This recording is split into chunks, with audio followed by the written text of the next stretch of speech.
ইন্নাল হামদুলিল্লাহ ওয়াসসালাতু ওয়াসসালামু আলা রাসূলিল্লাহ আম্মা বাদ। সম্মানিত দর্শক শ্রোতা,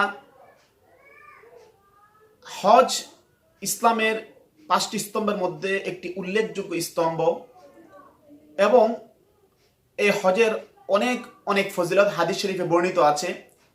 আল্লাহর হাবিব সাল্লাল্লাহু তাআলা আলাইহি ওয়াসাল্লাম বলেন যে আল হাজ্জুল মাবরুরু লাইসা লাহু জাযাউন ইল্লাল জান্নাহ। হজ্জে মাবরুর মুত্তাফাক আলাইহি riwayat। হজ্জে মাবরুরের অর্থাৎ মাকবুল হজের প্রতিদিন একমাত্র জান্নাত।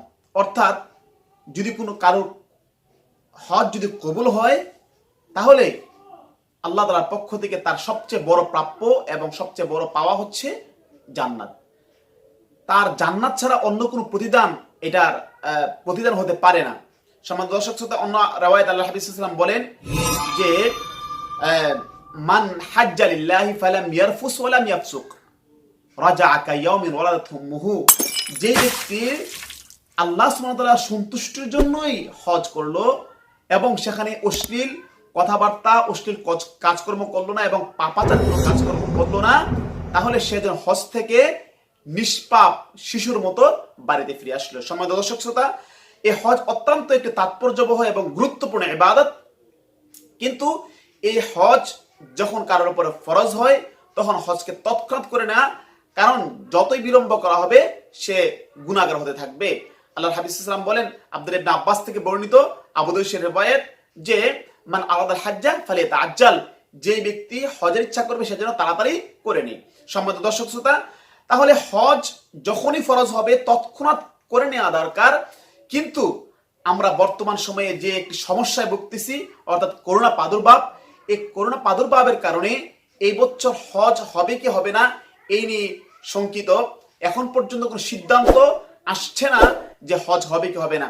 যাই হোক, যদি বর্তমানে করোনা প্রাদুর্ভাবের কারণে হজ না করতে পারে তাহলে এই হজ না করার কারণে সে কি গুনাহগার হতে হবে কিনা এই নিয়ে মূলত আমাদের আজকের টপিক। সম্মানিত দর্শক শ্রোতা, 865 খ্রিস্টাব্দে একবার হজ বন্ধ হয়েছিল। এমনিভাবে 930 খ্রিস্টাব্দ একবার হজ বন্ধ হয়েছিল। শিয়াদের একটা দল তারা বাইতুল্লাহ আক্রমণ করে অনেক হাজিদেরকে তারা হত্যা করে এই জমজম কূপে তারা নিক্ষেপ করে এবং সেখান থেকে হজরে আসওয়াদ নিয়ে যায়, যার কারণে মোটামুটি প্রায় দীর্ঘ বছর পর্যন্ত হজ বন্ধ ছিল।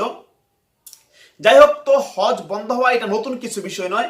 আমি আরেকটা কথা বলে রাখি, হজ বন্ধ হওয়ার কারণে বা যদি হজ যদি না হয় এই কারণে অনেক ভাই হয়তো এই কথা বলতেছেন যে কিয়ামত একবার কাছাকাছি হয়ে গেছে, কিয়ামত হয়ে যাবে। আসলে এই সমস্ত কথাগুলো উচিত নয়। কারণ কি? কারণ হচ্ছে কিয়ামত একদিন হবে, কিন্তু অতীতেও তো এরকম হজ বন্ধ হয়েছিল, ওই তো আমরা তো এখন পর্যন্ত আছি, কিয়ামত তো হয়ে যায় নাই। যাই হোক, মোট কথা হচ্ছে এখানে যে হজ যদি না করা হয়, অর্থাৎ যে ব্যক্তির উপরে এই বছর হজ ফরজ হলো সে যদি করোনা প্রাদুর্ভাবের কারণে হজ আদায় না করতে পারে তাহলে সে গুনাহগার হবে কিনা আজকে আমরা এই টপিকের উপর আলোচনা করব। সম্মানিত দর্শক শ্রোতা, আমরা আপনাদের সামনে একটা হাদিস পেশ করব। সুনান দারিমির ভিতরে একটা হাদিস এসেছে।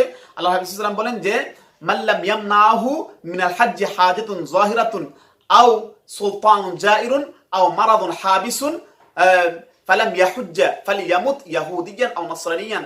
অর্থাৎ যদি কোনো ব্যক্তি এর উপরে হজ ফরজ হলো এবং তাকে প্রকাশ্য কোনো প্রয়োজন এবং কোনো জালেম বাদশা কিংবা যদি হজ থেকে বাধাদানকারী কোনো অসুস্থতা না দেখা দেয়, এই প্রয়োজনগুলি ছাড়া যদি কোনো ব্যক্তি হজ আদায় না করে মৃত্যুবরণ করে তাহলে সে যদি ইহুদি কিংবা নাসরা হয়ে মারা যায়। সম্মানিত দর্শক শ্রোতা, আমরা এই হাদিস থেকে একটি কথা বুঝতে পারি, সেটা হচ্ছে যে হজ ফরজ হওয়ার জন্য যেমনি ভাবে জাদ এবং রাহিলা অর্থাৎ তার সমস্ত বাড়িতে পাথেয় এবং তার যাওয়া আসা সম্পূর্ণ খরচ তার মধ্যে থাকতে হবে এবং পাথেয় তার থাকতে হবে এবং তার জন্য যাওয়া আসার যে বাহন সে বাহন থাকতে হবে। এগুলির পাশাপাশি এটাও একটা সত্য যে নিরাপত্তা থাকতে হবে। যেহেতু বর্তমানে করোনা প্রাদুর্ভাবের কারণে বলতে গেলে বিশ্বের অধিকাংশ শহরে আজকে এই করোনা প্রাদুর্ভাবে আক্রান্ত। যার কারণে হয়তো অনেকেই ব্যক্তিগতভাবে আমরা এই পর্যন্ত অনলাইনে দেখেছি প্রায় 4 থেকে 5টা রাষ্ট্র অলরেডি তারা এই কথা বলে দিয়েছে যে এই বছর হজ করতে পারবে না। যাই হোক, তাহলে এখন এটা ব্যক্তিগত পর্যায়ে হোক, রাষ্ট্রীয় পর্যায়ে হোক, কিংবা একেবারে সৌদি আরবের পক্ষ থেকে যদি হজ বন্ধ করে দেয়, একেবারে সর্বক্ষেত্রে যদি কোনো ব্যক্তি এই করোনা প্রাদুর্ভাবের কারণে হজ আদায় না করতে পারে, তাহলে আল্লাহ তাআলার কাছে আমরা এই আশা রাখতে পারি যে যদি এই বছর সে মারা যায় তাহলে সে গুনাহগার হবে না, বরং সে আল্লাহ তাআলার কাছে মাফ পেয়ে যাবে। আল্লাহ তাআলার কাছে এই আশা আমরা ব্যক্ত করতে পারি।